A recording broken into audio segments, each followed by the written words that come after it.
Twin flame ജേണിയിൽ വരുന്ന മറ്റ് അട്രാക്ഷനും റിലേഷൻഷിപ്പുകളും ക്രഷസും ഒന്നും പ്രോത്സാഹിപ്പിക്കേണ്ടതില്ല എന്ന് നമുക്ക് പെട്ടെന്ന് തന്നെ മനസ്സിലാവുന്നതായിട്ട് കാണാം. കാരണം ചിലപ്പോൾ നമ്മൾ അട്രാക്റ്റഡ് ആവുന്നത് അവരുടെ ഇൻ്റലിജൻസോ അവരുടെ ലോജിക്കൽ അബിലിറ്റീസോ 3D സ്കിൽസോ ഒക്കെ കാരണമായിരിക്കാം.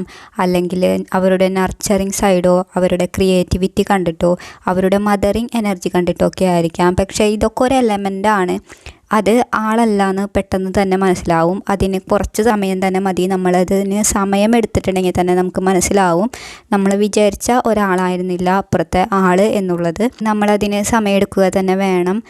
നമ്മുടെ ട്വിൻ ഫ്ലെയിം ആയിട്ട് നമുക്ക് റിലേറ്റ് ചെയ്യാൻ പറ്റുന്നത് പോലെ വേറൊരാളായിട്ട് റിലേറ്റ് ചെയ്യാൻ പറ്റില്ല. പക്ഷേ ആളുകളിലുള്ള ചില എലമെൻറ്റ്സ് നമുക്ക് അട്രാക്ഷൻ ഉണ്ടാക്കുന്നതാണ്. നമ്മൾ അതിന് സമയം കൊടുക്കാത്ത പക്ഷം, നമ്മളെ ഷെയിം ചെയ്ത് മാറ്റി നിർത്തുന്ന പക്ഷം നമ്മളത് മനസ്സിലാക്കാൻ ബുദ്ധിമുട്ടുകയും നമ്മളത് നമ്മുടെ സെൽഫ് ഐഡൻറ്റിറ്റിയുടെ ഭാഗമായിട്ട് എടുക്കാനും ചാൻസ് കൂടുതലുണ്ട്.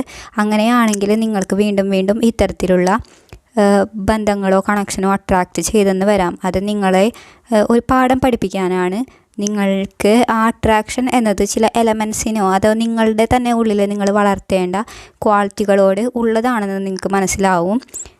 നിങ്ങൾ ചിലപ്പോൾ വേറൊരാളുടെ ഇൻ്റലിജൻസോ ലോജിക്കൽ അബിലിറ്റീസോ കണ്ട് അട്രാക്റ്റഡ് ആവുന്ന പക്ഷം കുറച്ച് നേരം കഴിഞ്ഞിട്ടുണ്ടെങ്കിൽ നമ്മൾ അവരെ ഒന്ന് കൂടുതലൊന്ന് മനസ്സിലാക്കി വരുമ്പോഴേക്കും നമുക്ക് മനസ്സിലാവും അവർ വളരെ കോഡിപ്പെൻഡൻ്റ് ആണ്.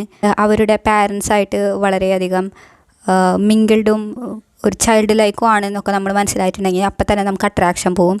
അല്ലെങ്കിൽ നമ്മളിപ്പോൾ ഒരു ട്വിൻ ഫ്ലെയിം ഗൈഡ് അല്ലെങ്കിൽ ഗുരു ഒക്കെ ആയിട്ട് നമ്മൾ അട്രാക്റ്റഡ് ആണെന്ന് വിചാരിക്കുക, അവരിൽ നമുക്ക് നമ്മുടെ ട്വിൻ ഫ്ലെയിമിൻ്റെ റിഫ്ലക്ഷൻ കാണാൻ കഴിയും എന്ന് വിചാരിക്കുക. പക്ഷേ നമ്മൾ കുറച്ചും കൂടി അവിടെ ഇരിക്കുമ്പോൾ മനസ്സിലാവും ആളുടെ ആ ഒരു നൈസ്നെസ് എന്ന് പറയുന്നത് അത് ഫേക്കായിരുന്നു. ആൾ വളരെ അഗ്രസീവ് ആവാനുള്ള ചാൻസ് കൂടുതലുണ്ട്. അപ്പോൾ ഇത്തരത്തിൽ ഉള്ള ബാക്കി എലമെൻറ്റ്സ് കൂടി കൺസിഡർ ചെയ്യുമ്പോൾ വേറൊരാളിൽ ഒരു ട്വിൻ ഫ്ലെയിമിന് തോന്നുന്ന അട്രാക്ഷൻ എന്ന് പറയുന്നത് വളരെ ന്യൂട്രലൈസ്ഡ് ആവും. അതൊരു റിപ്പൾഷൻ ആയി തന്നെ മാറുന്നതായിട്ട് കാണാൻ പറ്റും. അപ്പോൾ നിങ്ങൾക്ക് ഇത്തരത്തിൽ അട്രാക്ഷനോ ക്രഷസോ തോന്നുന്നുണ്ടെങ്കിൽ നിങ്ങൾക്ക് വേഗം തന്നെ മനസ്സിലാവും.